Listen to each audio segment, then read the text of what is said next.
Hi guys, welcome back to Just Not Career podcast. My name is Nancy Gitonga, and this is our first episode of the year, and it is our first episode of season 2. And with this, first, I can say just stop there, just press that subscription button, like our pages. We are on Instagram, Facebook, YouTube, and also I try to post on Twitter, but just under my name. And with today's interview with Joe, he will be able to take us through his career journey. He has very important key learning lessons that I also took them into my consideration. And having been the first episode of the year, I'm very happy and take time to listen to him and also his advices at the end of the episode. And with that, welcome back to Just Not Career podcast.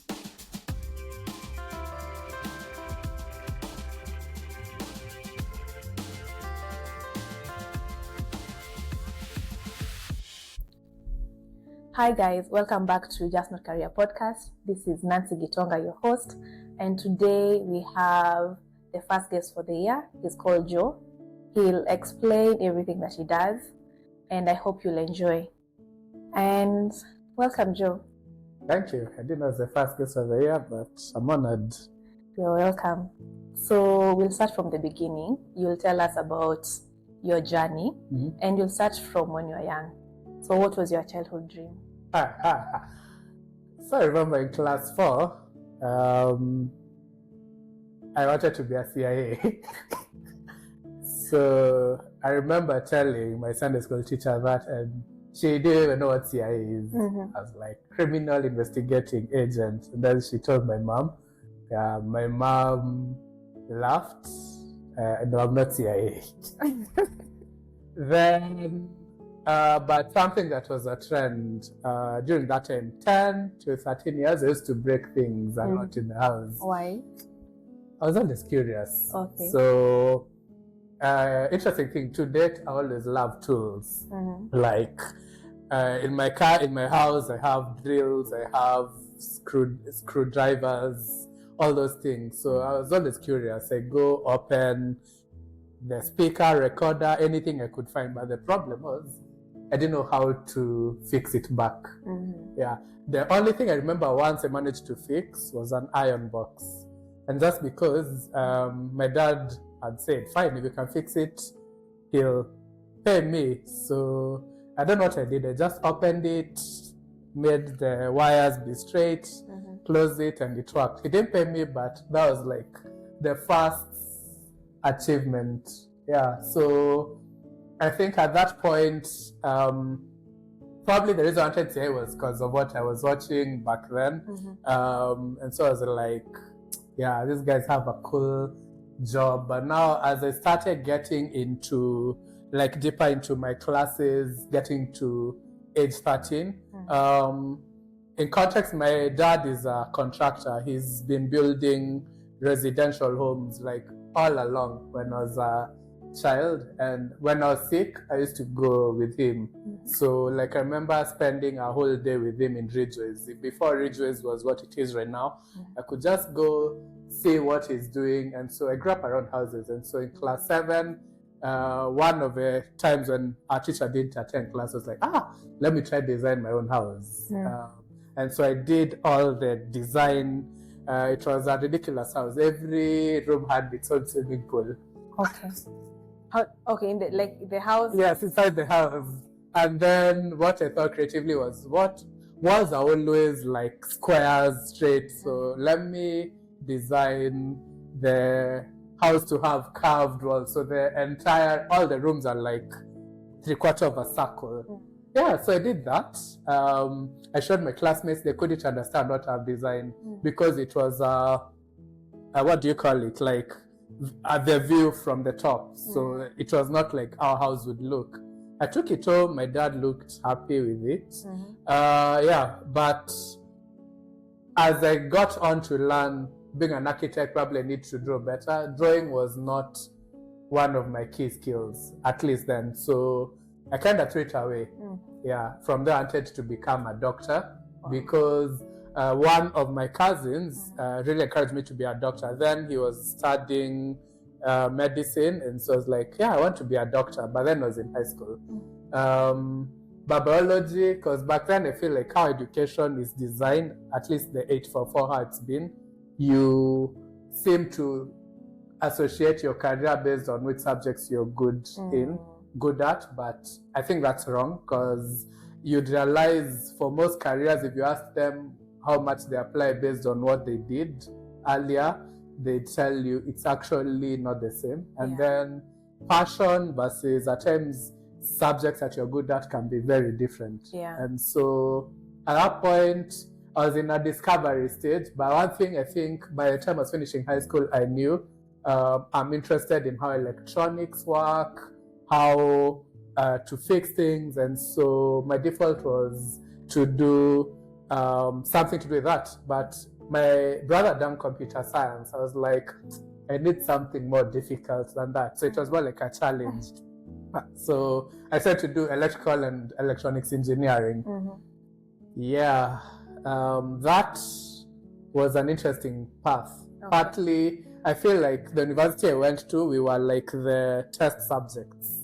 They didn't have the course. We were like the second class. So on the first year, second year, students were the first class to do that. And it left me more confused. And I really sucked at it. Hey, man, I failed. It was hard. Yeah. I don't think actually it was, and let me say why it wasn't really hard, because I only did that 3.5 years. I dropped out, and that was probably one of my first lessons in life about failing, because I failed, I got discontinued, which I wasn't even surprised, because at that point I was like, I didn't want to be there. In my mind, I had checked out, and weirdly, like during class, I was good. I used to understand these things, but come exams, I was like, wait, I'm failing and I'm not even as excited. I'm not doing the things which we are doing, because I think we went to do lab work for the first time end of second year. So that's the first time I'm seeing a diode. A diode is just like a tiny bulb that when current passes, it glows. And I remember that lecturer, he was a part-time lecturer, asking us, how many have ever seen a diode before the practicals? And none of us had, and he just laughed. And so that actually demoralized me. I was like, yo, I don't know what I'm doing here. But interesting thing, during all that time I noticed because I spend a lot of time in the library, I was always looking at computers, like how computers function. I was always fascinated by them. And so by the time I dropped out after third year, it was no brainer, because when my parents asked me what I wanted to do at that point, I was like, I'll do computer science. And yeah, I think that's where now I can say it became clear what I wanted. And the reason it became clear at that point was I'd failed enough to know I don't want to fail again, but through my failures, I'd understood what stand out. And maybe just take a few steps back. After I dropped out, I took like one gap year. I think my parents intentionally did that to just let me figure out what I want. But in my mother's house, I think one of the rules that was clear is he'll never leave you idle at home. He never wants you to just stay in the house.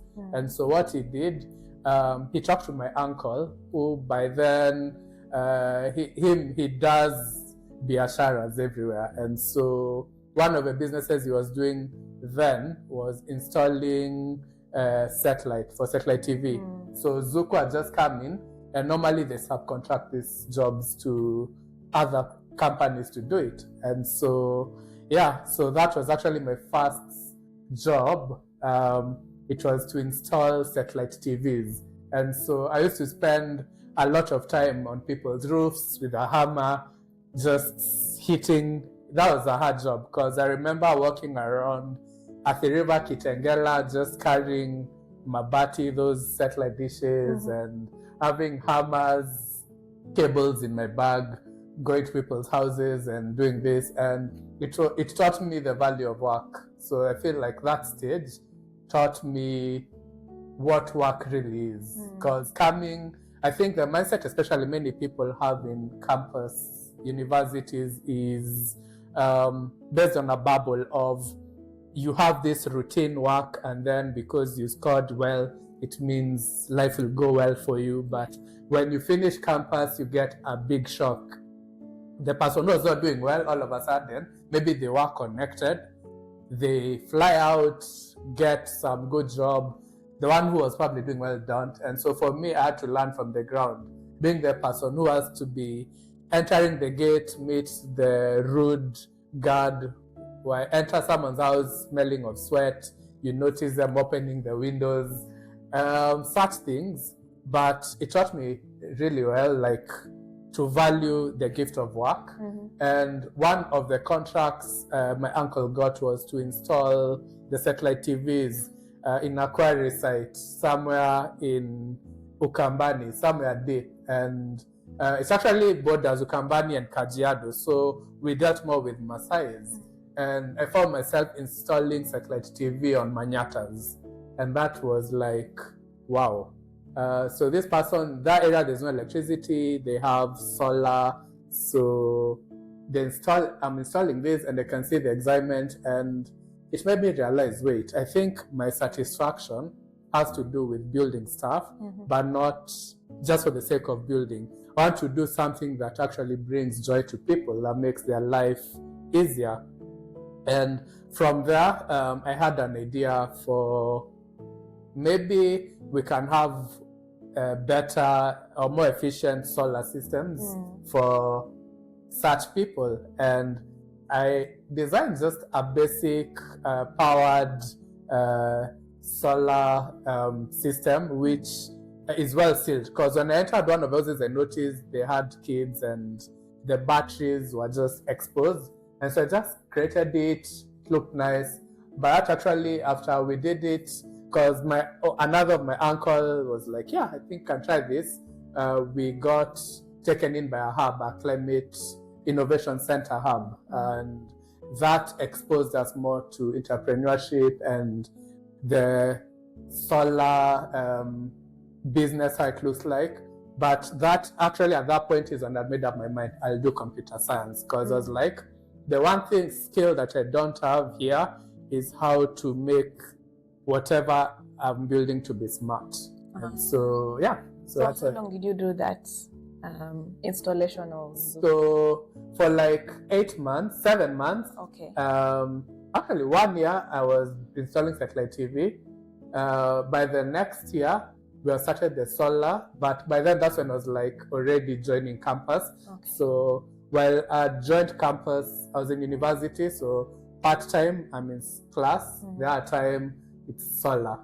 Yeah. So it means also like you had already like started gaining essential skills in one, money, right? Because now you, of course, because you're working. Yes. Were you being paid? Yeah. So it wasn't a lot, but I never got pocket money from that. So that was enough to sustain me. Okay. Yeah. And then how long now did you do the second campus? That was 3 years. 3 years. Yeah, because it's trimester, so 3 years. Okay. Yeah. After now, campus, what happened? So moving out of campus, so in campus, so part of campus, I joined ISPEC. ISPEC is leadership experiential learning organization run by students all over the world, and it had really exposed me to what being professional looks like, and it made me a confident leader. And one of the things that happened after that is I had an opportunity to do a 6 months exchange program. Okay. And so I moved to Ethiopia. Wow.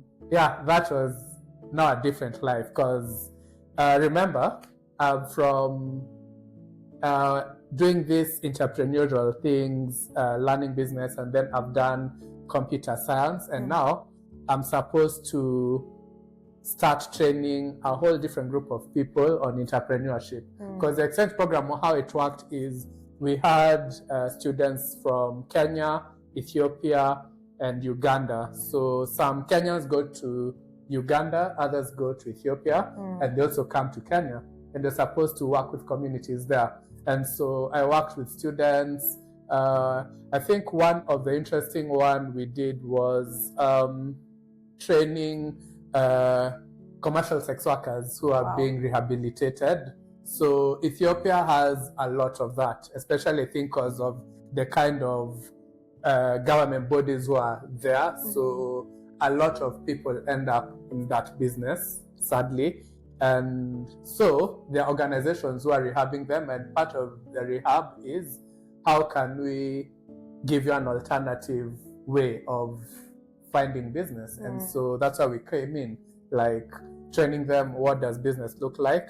So that made me more convinced I need more of tech, because I noticed technology can actually be the unifying factor in Africa, because we don't have the actual resources for things, but in technology, all you need is a laptop, electricity, and some internet, and which I believe at least most actually all countries in Africa at least have that at some point, even if it's not everywhere. And so I left Ethiopia after 6 months, came back. While I was finishing Ethiopia, I'd applied for a program. It's called Young African Leadership Initiative. It's the one Obama came to start in Kenya, the Mandela Washington Fellowship. So that actually helped me interact with many other Africans, just doing amazing stuff, different areas of life. And it was a good place to network and also really understand leadership in view of Africa, not just our own bubble in our countries.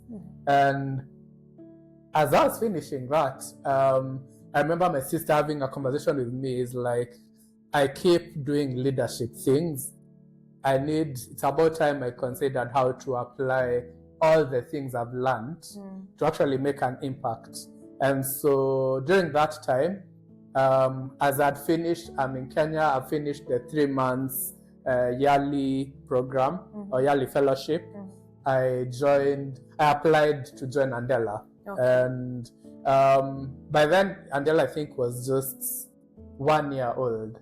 So it was starting up here. And so what Andela ideally is, it's at that point when it was starting, they saw this issue in Africa where we don't have opportunities, but we are very talented. And so they're like, how about you come, we polish you and we expose you to the global market. And that's what they did. And one of the things that they had done is, by the time they're coming to Kenya, software developers were not really considered much in Kenya. Where I did my internship, I remember probably the general actual salary would be like 30,000 shillings for a software developer. So it was not even a job people wanted to do. It was just considered for nerds. Actually, the joke used to be the receptionist or the PA to the CEO will have a better computer than the software developer for that company. So I joined Andela, and they changed the whole narrative. So for Andela, you joined as what? So the first year for Andela, what word are they using? You're like a trainee. It's almost like a traineeship, which lasts about 6 months. And then 6 months, now you're considered a junior software developer. And then after that, you get to join and work for any of your clients who were mostly based in the United States and a few in Europe. So it also meant, because you're working for this type of clients, that also you're able to work weird hours, not Kenyan hours, you can say, right? And if you're working, because I think like US, we are about 8 hours or 7 hours ahead of them. So during the day, what were you doing? Interesting. So how Andela was, I think they never told us you must come work here, but they made the office be where you want to be. So we'd find ourselves, because ideally for most of us, we used to go to the office in the afternoon. So you knew there is lunch, so you'd want to go eat and then start preparing. Because ideally, by most work, you start between 3 and 4 p.m. Okay. Yeah. So before that, I think first for me, it gave me a discipline of I need to spend at least 8 hours sleeping. Because I notice when I sleep well, I'm more productive. And the nature of my job is to solve problems. And so it made me realize if I can sleep better, I'm able to work better. And so, yeah, I try and sleep probably till like 10, have breakfast, and then now just prepare to get to the office. Oh, okay. And then now, how long did you work for Andela? So I was there for, let me see, it should have been about 3.5 years. Okay. Yeah. By that time, what happened is at a point I was reaching a stage in life, what do we call it? Imposter syndrome, yes. Yeah, I feel like if you're anywhere in your career and you've never had imposter syndrome, probably you've not been challenged. So if you find yourself doing something different, new, you'd find either you feel like you're growing too quickly or the nature of what you're doing is starting to move out of your scope. And so I was having imposter syndrome, I was losing confidence in myself. And so what I did is I applied for a job based in Netherlands. Okay. I didn't think I'd get it at all. So it was more like, let me challenge myself. Let me apply for any big company and see how the interviews go. And after every interview, they kept coming back for me to go to the next. And I found, it was like, there's the last interview, so you have to come to the Netherlands. Wow. So they gave me 1 week, Yani, for full flight, everything paid. My work is to show up, do the interview, and the interview went well. And I came back, and they called 3 weeks later, they didn't take me. And I was so shocked because at that point I was feeling really confident. I was like, yeah. And even people, because I knew a few people there, some of my previous colleagues who had relocated there. I was like, I'll see you guys probably in like a month or 2. And then they didn't pick me and I was so shocked. And that made me feel almost depressed because I didn't understand why.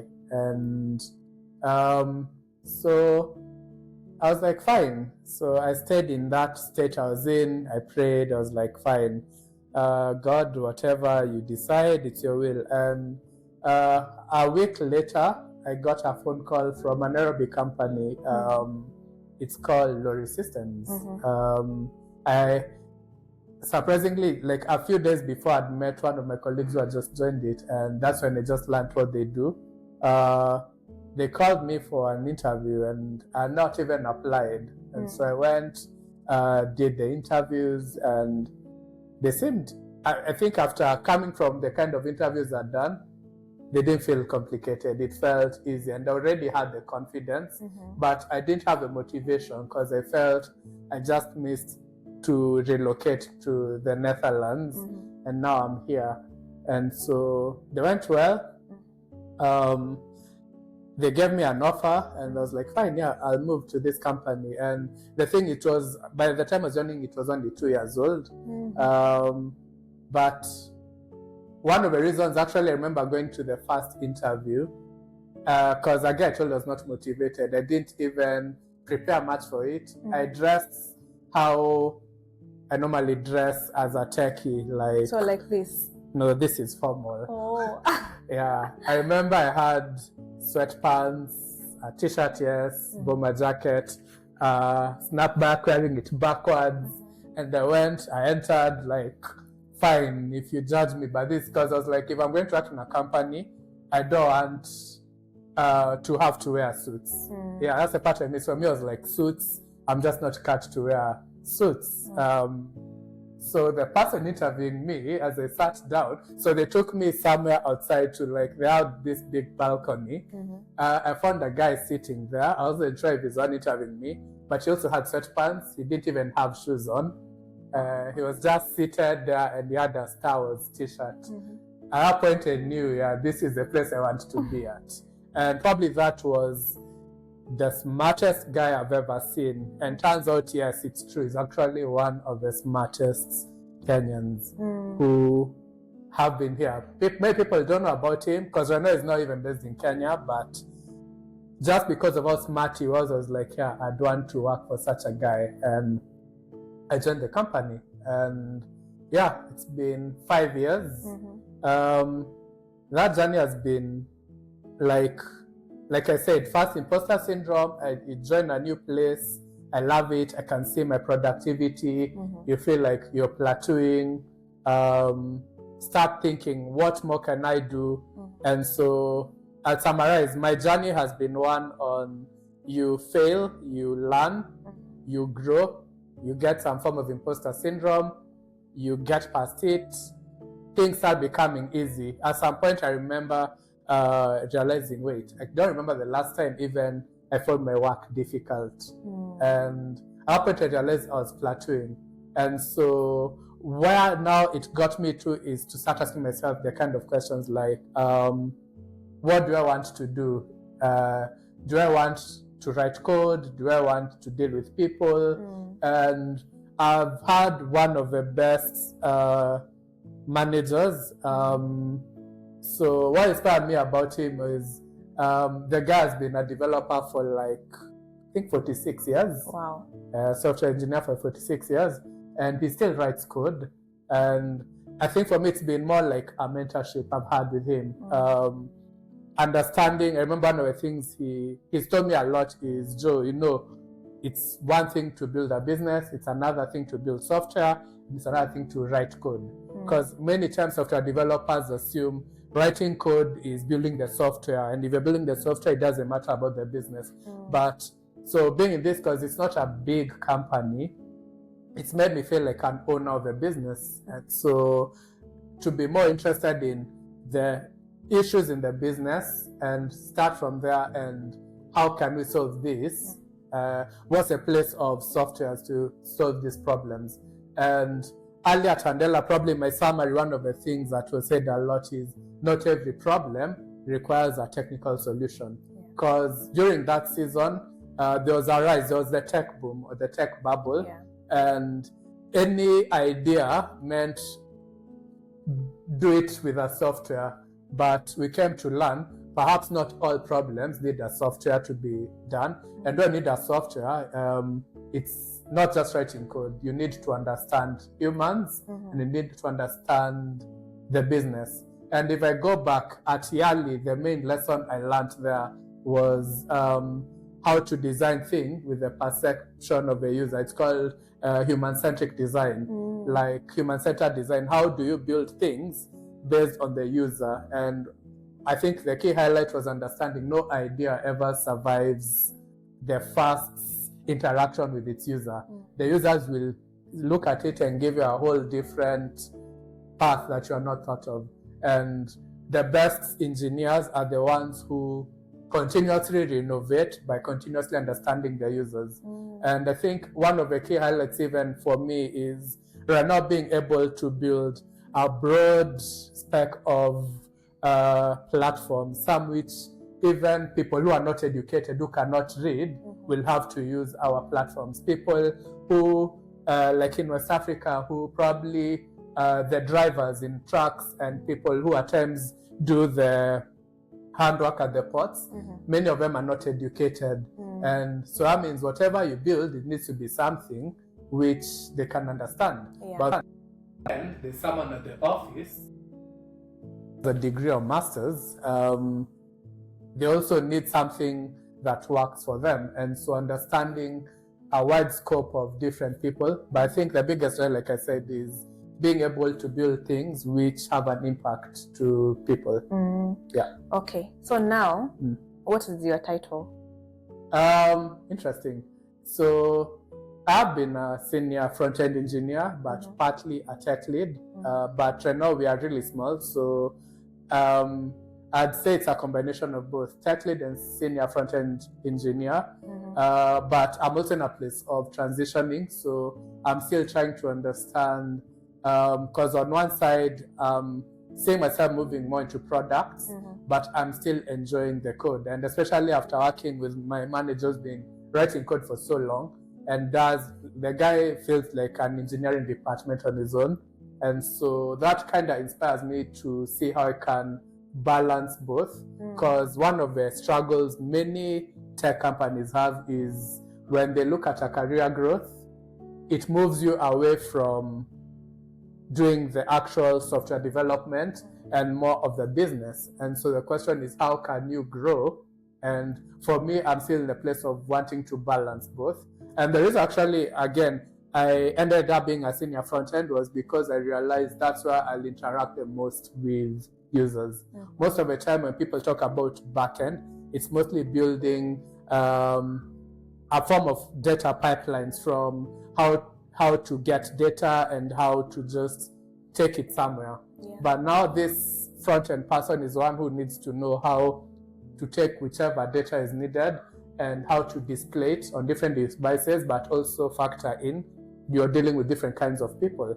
And so me, that made me interact a lot more with users than ideally anyone who mostly builds on the back end does. Okay. Yeah. So I'll need you to help me with giving me a typical day for Joe in the office. It's remote. Yes. So my home office. So typical day, I work on productivity, and so my typical day, I'd say, actually starts at 10 a.m., probably 10 to 6 or 7. And so what I do is wake up, pray, spend time, have breakfast with my wife, get to the computer, work till 3 p.m. 3 p.m., go to the gym, be back by 4:30, and then 4:30 to 5, hang out with the dogs or wherever, 5, continue working till 7, then 7 have dinner, and then close. Yeah. Okay. Another bit in your transitions, what skills have you gained, like let's say from Andela, then you took the skills now to Lori Systems?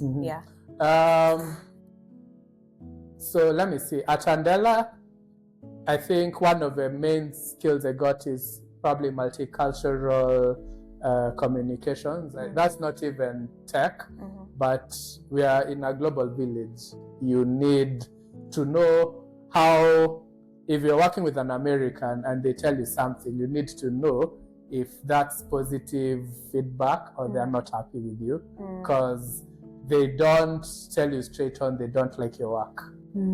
Yeah. If you're working with a Nigerian, you need to know they're loud generally and very expressive. And so you shouldn't take it personally. If they're not happy, they're not. Working with different kinds of people. And then the other thing is probably seeing the importance of things like integrity, because most of the time you're behind a screen and people don't see what you're doing. And you need to have integrity.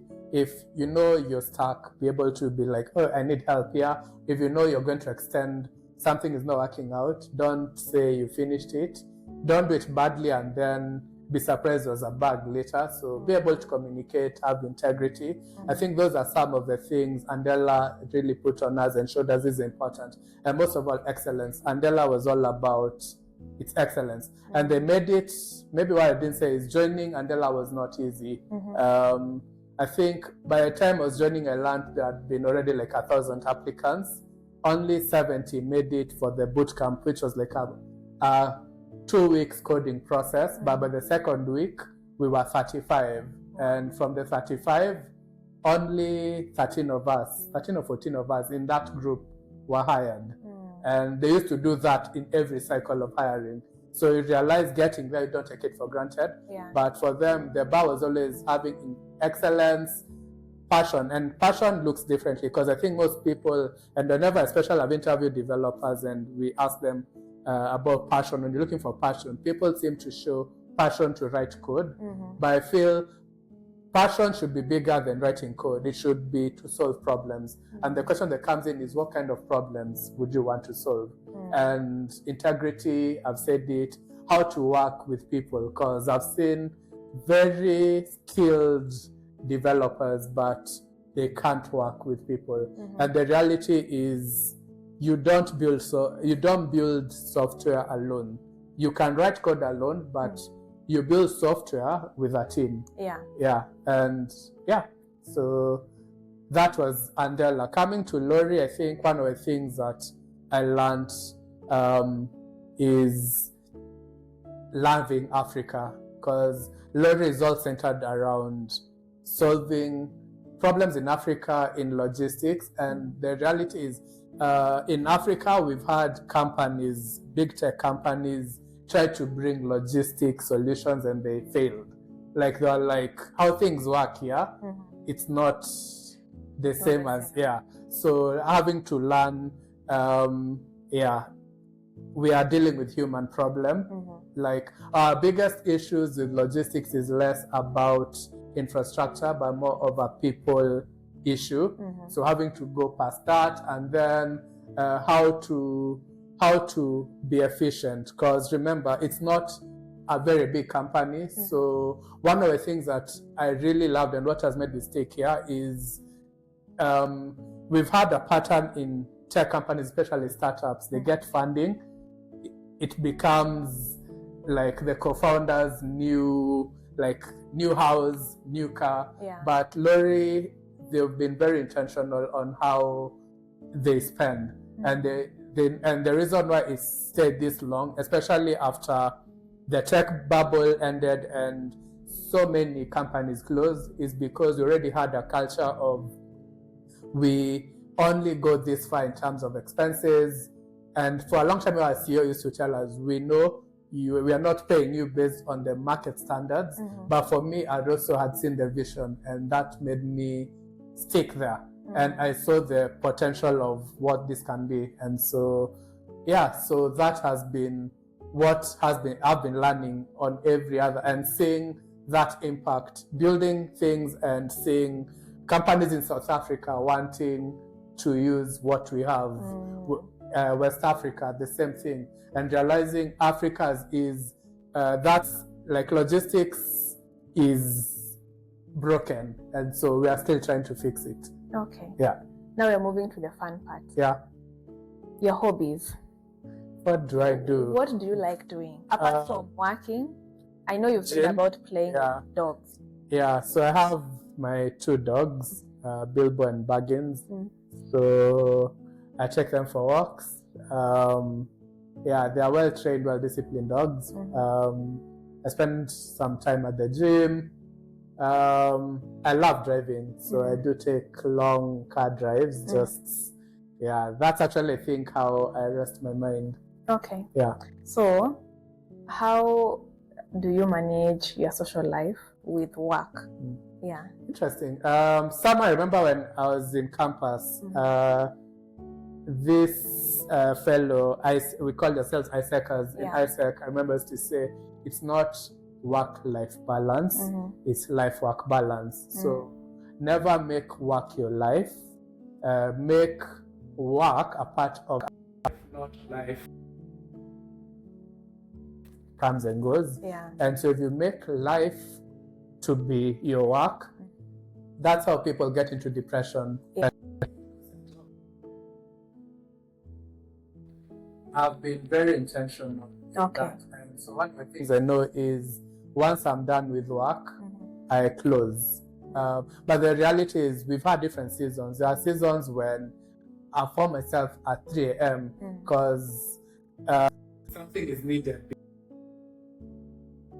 Whatever the funding of a company, a lot lies on this product going through, but you don't make that your lifestyle. And right now, I appreciate companies who encourage that, not you to stay late, but actually they take it rudely that you're overextending. They're like, we want you to be productive for the longest time, but we also understand you don't get quality product within a day.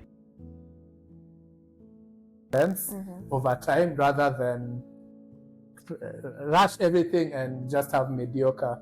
And so for me, it's coming easy. And I think the other thing is realizing in life, you get more responsibilities. They don't reduce. So if you can't handle what you have, you won't handle the next responsibility. So next comes marriage.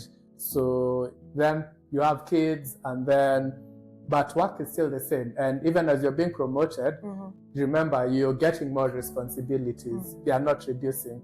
And so the people who perform best is because they have learned to balance. But most important, what matters most is where you put your energy. So for me, family is important. So learn to put your family, and because remember, at the end of the day, it's your family you have, not the job. You'll retire at some point. So yeah. So and I discourage developers who I know you're passionate, you want to enjoy just building stuff, but build a life with people, not computers, because at the end of the day, you'll build for people. Okay. Yeah. Okay. So we are coming to the end. Yeah. And these are just not one word answers, but maybe 2 or 3 words answers. So what is your best color? Actually, it's blue. Okay. Your best movie? Let's see. I think it's The Ultimate Gift. Okay. By who? Yeah, do I know by who? Just search The Ultimate Gift. The story is about a billionaire who dies and has a will written, and for the will to pass, there's a soul here for the soul, but the soul here is a spoiled brat, the grandson. So he has to go through a series of experiences. And so the whole movie is this grandson going through a series of experiences. Part of it was the gift of work, the gift of family, the gift of money, the gift of love, the gift of education, how it transforms him to become a whole different person, from a spoiled grandchild of a billionaire to be a very effective person doing things for the community. Yeah, so it's a 2006 movie. Okay. And the last one, since we are starting the year, what will be one of the things that you want to do for the year? So like goals. So I have different types of goals. So one, I think for my faith, to pray more, to grow more. Family, still be more intentional. I believe everything else will move forward. And then in terms of my skills, I think this is a time where I'm at, where I want to intentionally invest a lot more time in that. And so what I'm doing outside is starting to build more things to just expose my skills. And yeah, I have a bike which I promised myself this year I'll get back to cycling, because I feel like I've enjoyed driving so much. I no longer cycle, so now I want to do more of that. Okay. Yeah. And with that, we come to the end of the podcast. Oh. Yeah. Thank you guys for joining us. It's been a very wonderful time with Joe. I hope you've learned 1 or 2 things about his skills and what his purpose is, because I believe that is a purpose that you have for us. Yeah. And with that, we call it a day. Bye. Bye-bye.